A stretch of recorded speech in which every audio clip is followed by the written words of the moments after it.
Uh, my mom just called. That was pretty annoying and aggravating. So the holidays time can be pretty annoying and aggravating and upsetting.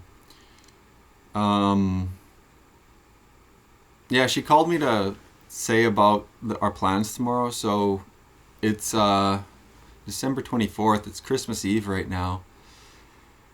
And we had this plan for tomorrow to go out to eat. There's like a Christmas buffet that they're putting on at this place, and instead of cooking dinner and everything, we're just gonna go there and get the buffet. So it's gonna be me, my mom, and my brother. And the thing is that when we made this plan, I said, because she and I made it, and I said, well, if you're gonna invite my brother, make sure you tell him the plan exactly so that he knows and that there's not like bickering and squabbling. Well, she didn't tell him correctly. She never. She's just like preemptively excited, and things haven't even gone right yet.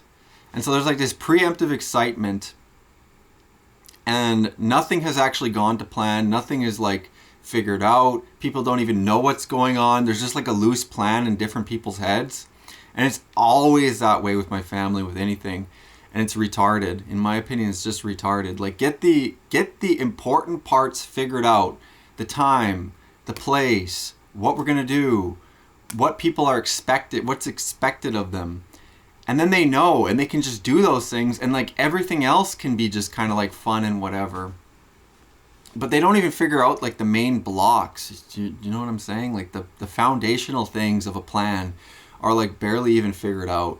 It's always retarded like that. And I'm just sick of it. I'm sick of that shit. It's been that way my entire life. But so anyways, she was saying like that my brother doesn't even know like when he's gonna be there, and thinks that it's a different time. And I said, call him back and tell him right now. And she's talking as I'm saying this, and then she says after, she's like, what? I was like, yeah, you didn't hear a single thing I said because you were talking.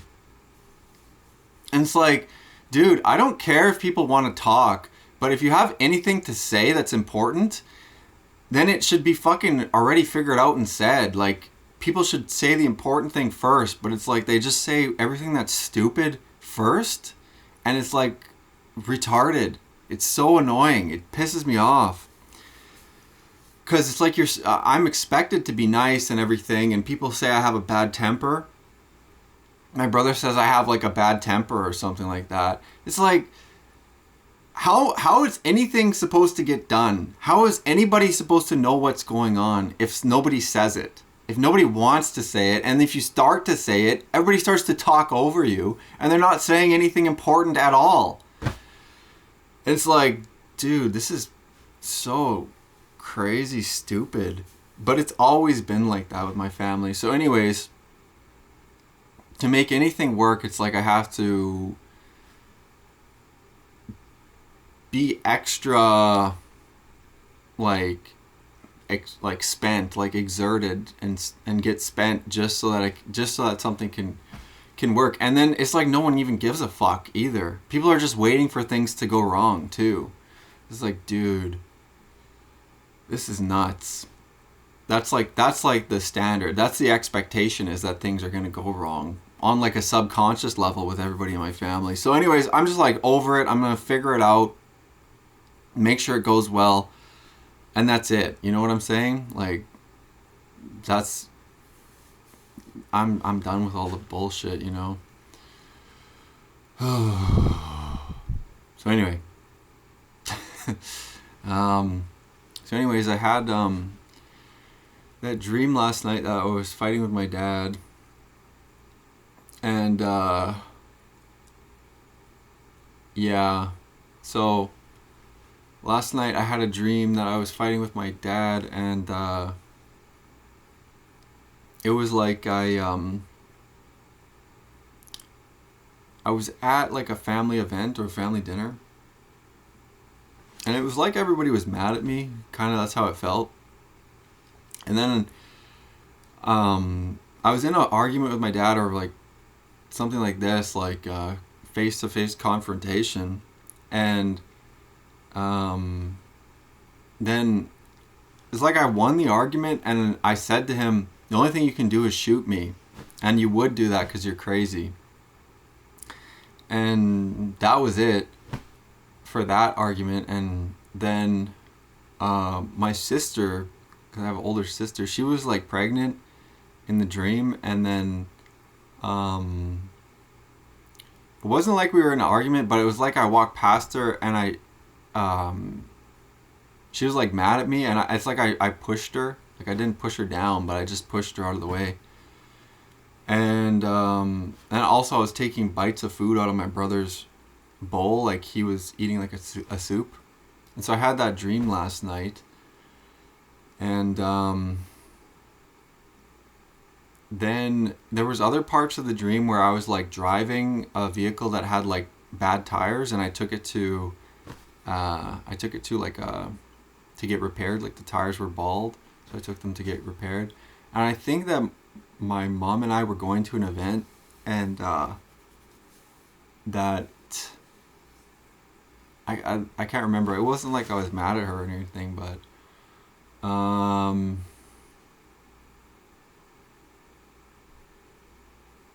so that was kind of like the dream. And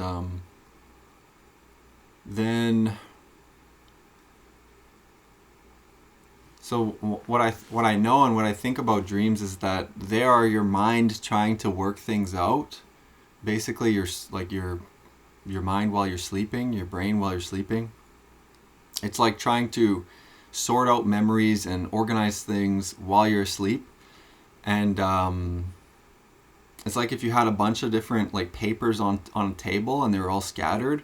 Well, it's like your brain comes in when you're sleeping, and it's picking up the different papers, putting them into folders, looking at them, seeing which ones fit together, and then it's putting them away into like a filing cabinet. And that's kind of what your brain is doing when you're sleeping. With dreams, that's what I think about it, or what I kind of know about it, is that the brain is sort of working things out, conflicts, and like subconscious conflicts, like things that you may be worried about or thinking about conflictually. The brain comes in and when you're sleeping and tries to work them out. And yeah, it's a good thing. And it's really good to have deep sleep for that reason, so that the brain can kind of catch up, and then it can go into the next day, and it's like it has things somewhat sorted out. So anyways, that's, sleep is very important. But yeah, and then I had another date today with this girl. It's like the second date. And we went out today to I took her to study the Bible some more and talk about it. And really we just ended up talking mostly. And what it turned into was like we were talking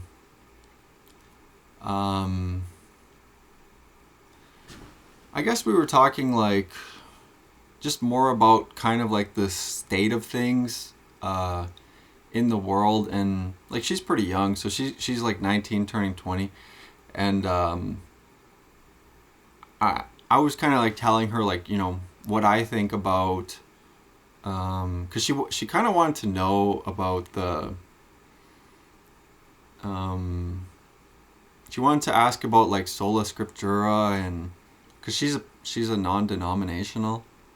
And so I was kind of explaining like the differences between the churches as I know of it, because I'm Orthodox, or I'm an Orthodox and catechumen now. And I was explaining like the differences between the churches, and I was also explaining like I wasn't trying to like have like a debate or anything, but I just was asking her questions like, well, and I'm not trying to be I told her, I'm not trying to be mean about this. And she's like, oh no, it's totally fine, I say whatever. And I was saying, well, how do you know you have the correct canon in your Bible? How do you know you have the correct list of books? Because each Bible has a different list of books.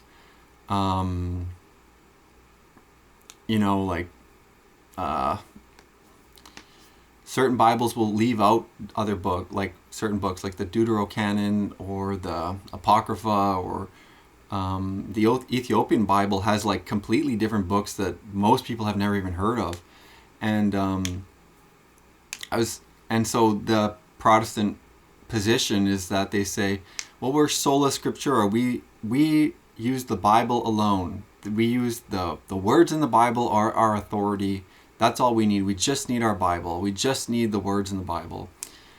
And basically what they're saying is, we don't need the early church fathers and the traditions. We don't need all of that. We don't need all these other churches, and we don't need all this other stuff.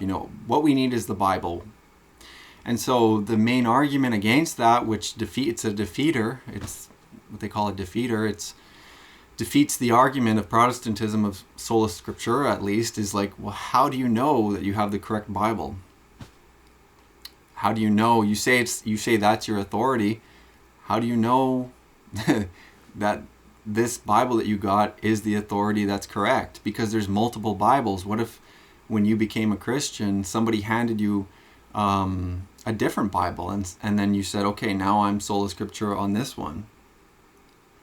And so her response to that was, she kind of was like, I don't think she'd heard that before. And then she was like, kind of said, well, I guess based on consensus. And I said, okay, well, and again, I'm like not trying to be a jerk here, but I said like, well, that's like, that's what they call a logical fallacy. It doesn't mean something's true just based on consensus. It's the old thing.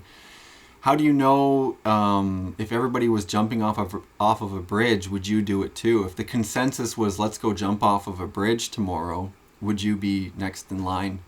Or would you be in that line if that's what everybody was doing? And so I guess, the reason I was saying these things was just kind of like, I guess just to point to truth and, allow her to think about it. And then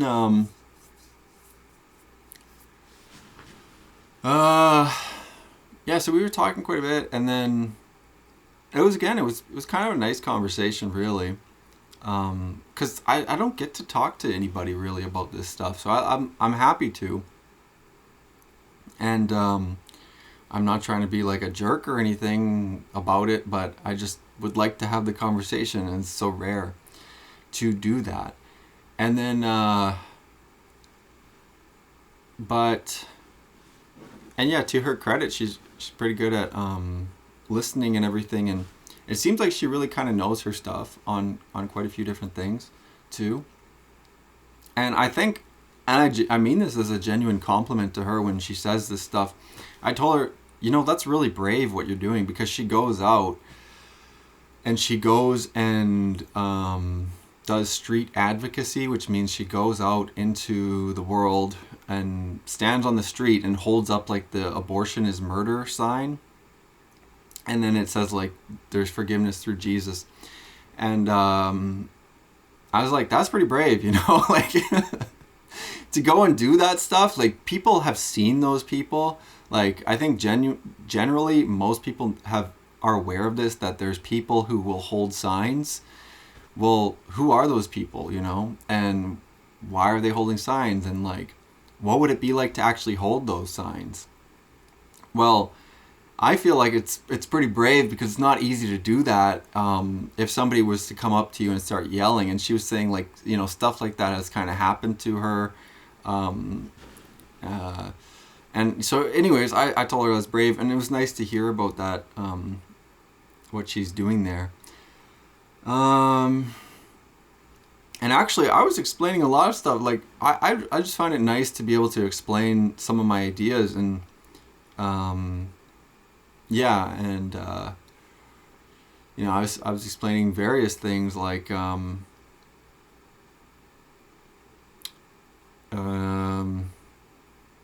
I guess I was explaining what I like to explain things from like a kind of a different angle as well, that people have not really heard as much. Because if you're Christian, you believe that Jesus is God. It's true. And then I explain like kind of like how, like why do we believe that, because that's kind of my interest, right? Why is that? And so I related it to, the identity of Jesus. He gives us his identity. In the book of John, he says that he's arguing with all these Jews, and they're basically questioning his authority and saying that we got our law, we follow the law, we got it from God, we got it from, Abraham. He got it from God. Who are you? We got it from Moses. He got it from God. Who are you? You're not even 50 years old. And Jesus tells them, very truly I tell you, before Abraham was, I am. And it's like, what is Jesus saying there? Well, he's saying that his identity is I am. And this is a very complicated point, but it's like it's a divine point. He's telling us his divine nature. He's telling us that he is God. He's telling us that who was it that gave that made the covenant with Abraham and Moses? Who was it that gave Moses, who elected Moses, who selected Moses, who deputed Moses to lead the Israelites? Well, he got it from the burning bush. And the burning bush Moses was talking to was God, or is God. And Moses said, well, who do I say sent me? And the burning bush told Moses, tell the people, I am that I am sent you. That's the YHWH, the tetragrammaton. Yahweh is the phonetic way to say that, but that's what they say is the tetragrammaton, and that's the identity of God in the burning bush, is YHWH. I am that I am, or I am who I am, depending on your exact translation. But there's actually art showing Jesus in the burning bush, and it's like ancient medieval art, or maybe even earlier, maybe I'm not sure what the dating is, but it's maybe from the Middle Ages or earlier. It shows Jesus in the burning bush and Moses talking to him. And it's like, why is Jesus there? Well, because Jesus was, is, and is to come. So anyways, I was explaining this to her, and I feel like it's like a lot of people don't really know a lot of this stuff. But it's really important. So I like to explain that. And then, like, I'm reading through the Old Testament, and I was telling her, oh yeah, because she actually raised a good question. She was saying something about how that there, and I've heard this before too, and I'm trying to figure this out, right? And I'm trying to be very reverent and careful when I'm trying to figure this out, because I don't want to be, I don't want to say the wrong thing, let's say. And but she was saying about like how some people say that there's a different God in the New Testament and a different God in the Old Testament. I'm still trying to figure this out as well, but I've heard something similar. And I was telling her that I learned, from going to this event. It's called Angels in the Liturgy. And I learned that through this, that at least from the Father Deacon who explained it, he said that there are multiple gods, and their job is to get you to worship God the Father Almighty. This is like stuff that like kind of blows my mind in a way, because, or at least expands my mind, and it makes me think about the world in an entirely different way, because yeah, I can barely understand it, and it almost like leaves me with fear, but also wonder. And an example of this that I know of is, and I was telling this to her, is that at a certain point, the Israelites in the Old Testament got defeated by their enemies. I think it was when under the leadership of Saul. I think Saul was leading them.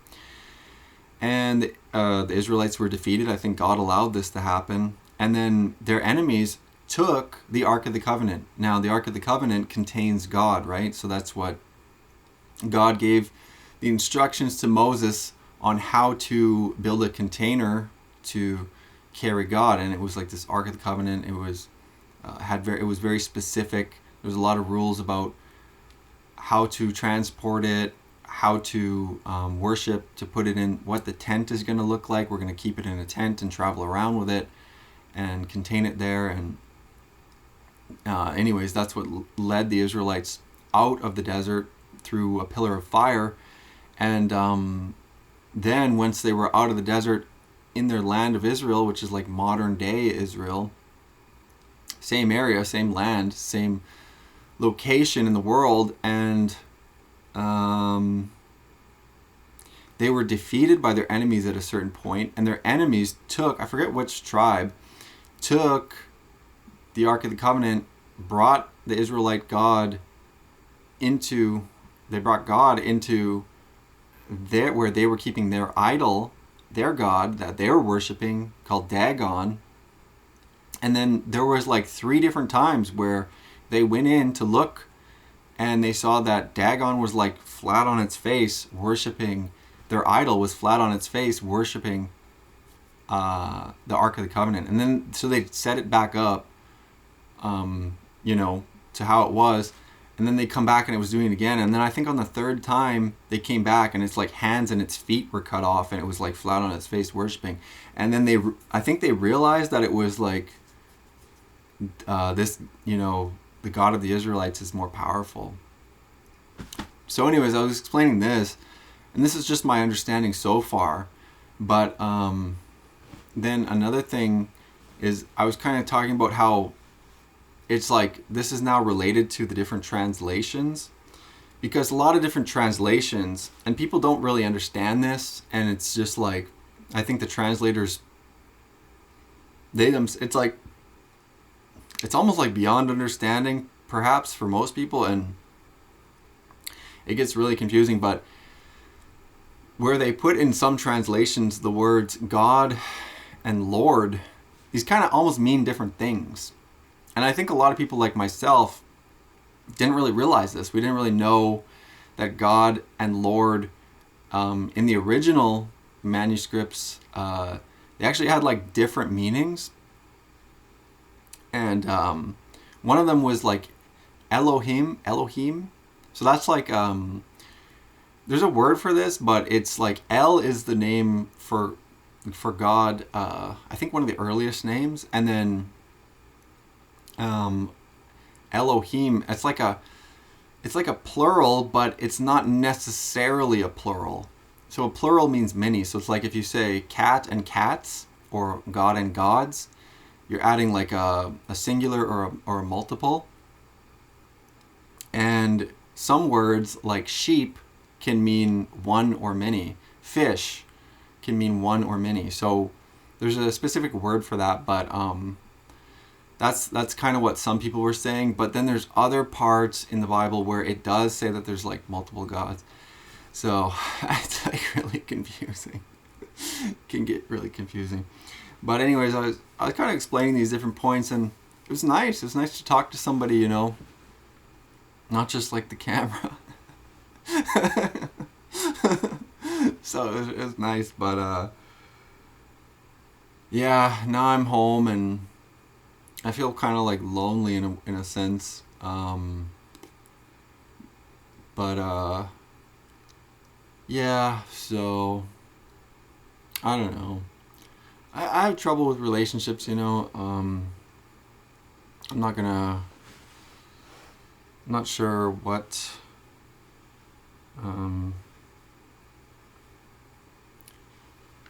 not sure what I'm gonna do, but like I say, I'm just gonna, continue to take it slow. I think that's a really good idea. And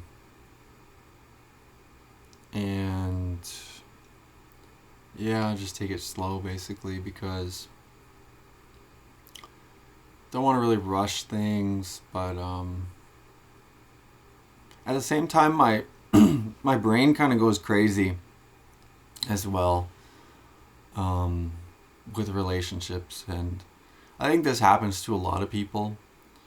But yeah, it's basically, it's an attachment thing. And if you don't know, it's like you have a different style depending on how you were raised and what happened to you in your life, of how you relate to other people. And it's almost fixed. I don't know if it's completely fixed, but it does have like kind of like a persistence to it. And I think there's about 4. I think it can be like maybe when I say fixed, I mean like kind of like permanent. But I think that you can, at least I've heard, you can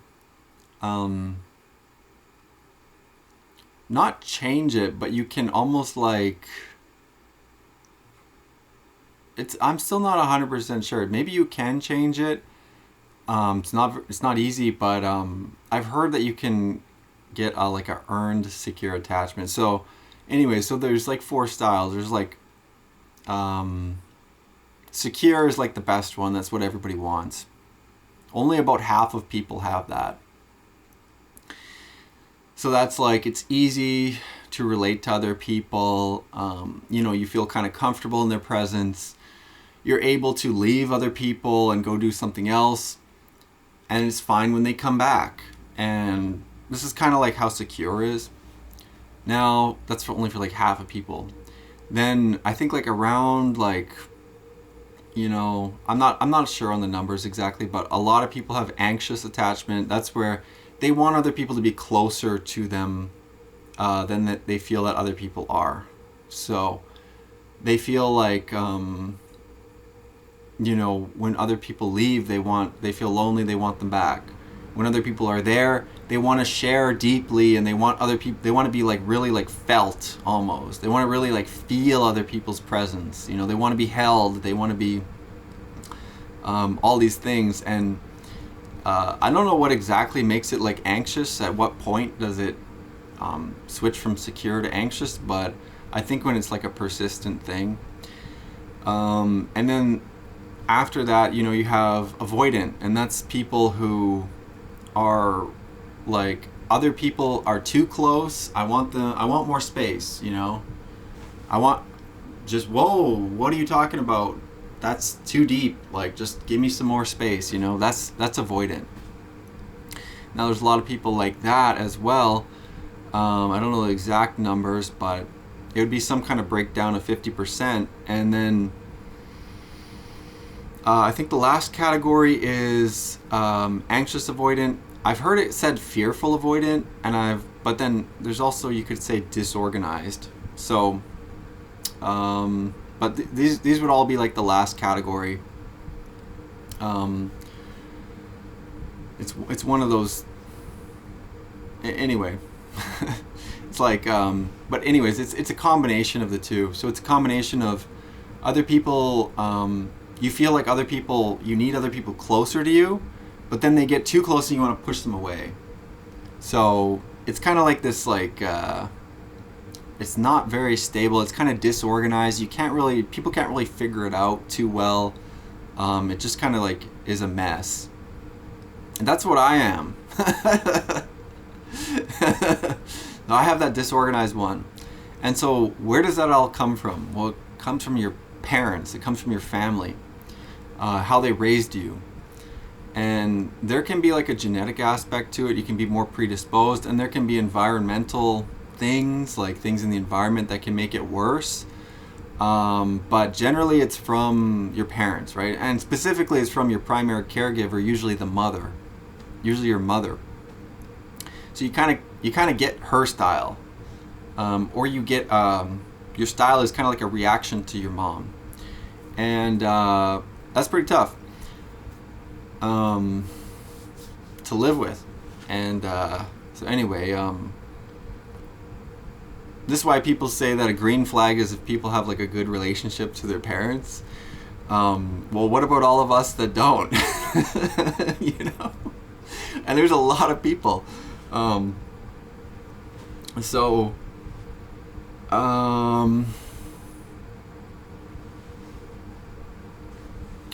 Anyway, so that's something I deal with, and it makes it hard just to interact with people. It makes it hard just to be around people. And for me, it's like a slow thing, and it's like my brain doesn't trust it, and I'm also thinking about other options as well, so I feel like a jerk too. And then I'm thinking about like the future a lot. Oh man, thinking about the future is so awful. Seriously, because I'm always like worried about the future on some level.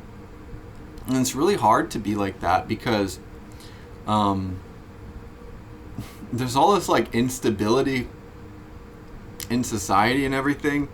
And so, people with these styles, um, they kind of like, what happens is they kind of, um, they have like a propensity. So what I mean is that, um,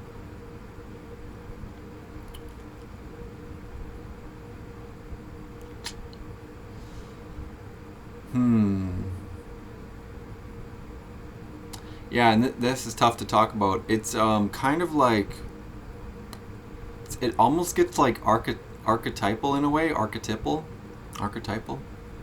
It's almost like an archetype, and I don't even really like talking about this, to be honest. But this is kind of like a way to describe it or use it as an example. Is that like, you know, Eeyore? Think of like Eeyore, or like Toby from The Office, or like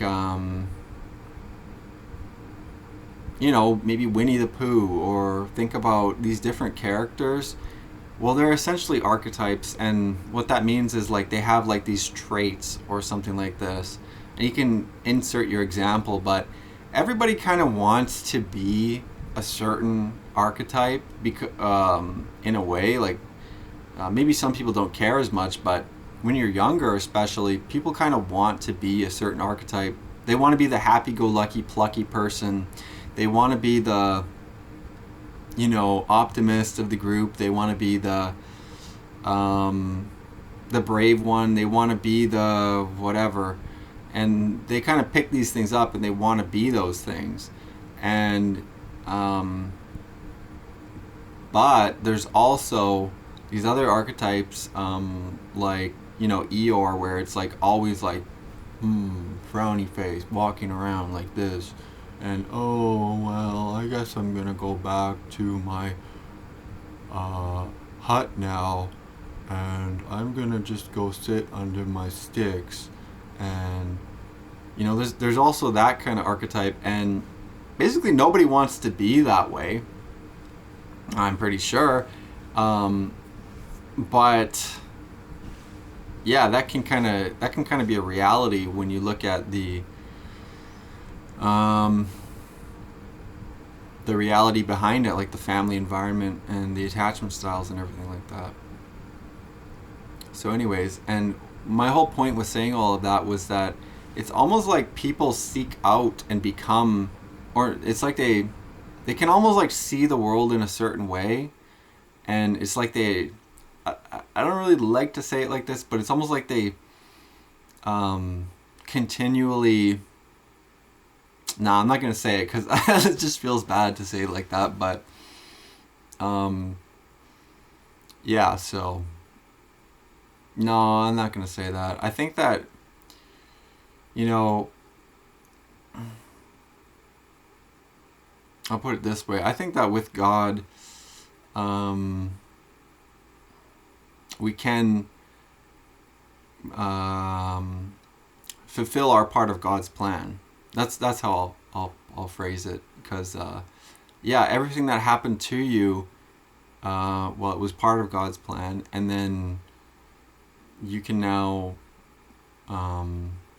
learn from it and continue to fulfill God's plan. So yeah, but I guess it just gets tough over time.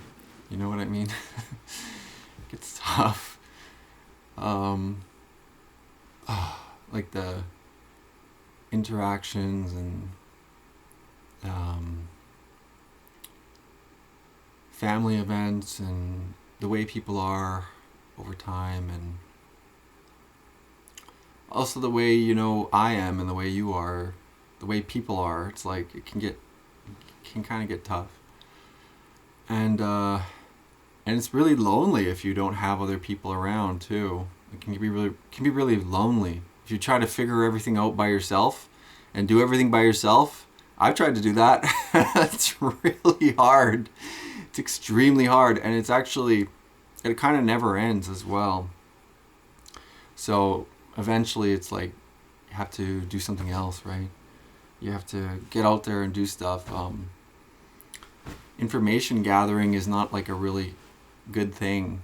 Getting all your dopamine from information gathering is not a good thing. And there's endless information online, you know. So it's better to get it from action and doing stuff and from talking to people and going out there and building, creating, everything like that. Playing games with people in real life. And so yeah. Anyways, I just wanted to make the vlog because I don't know, just kind of like lonely, I would say. And I've got like these other matches. I was thinking about messaging them, but I don't know. At this point, it gets kind of depressing because now I've been on like 2 dates, and I'm like wondering about like if I should keep going on more dates. I kind of do want to, but I don't know. Just yeah, I'll just not think too hard about it. But then obviously I think about other options and stuff like that, but and I think about the future and I think about all this other stuff, like yeah. Anyway, that's all.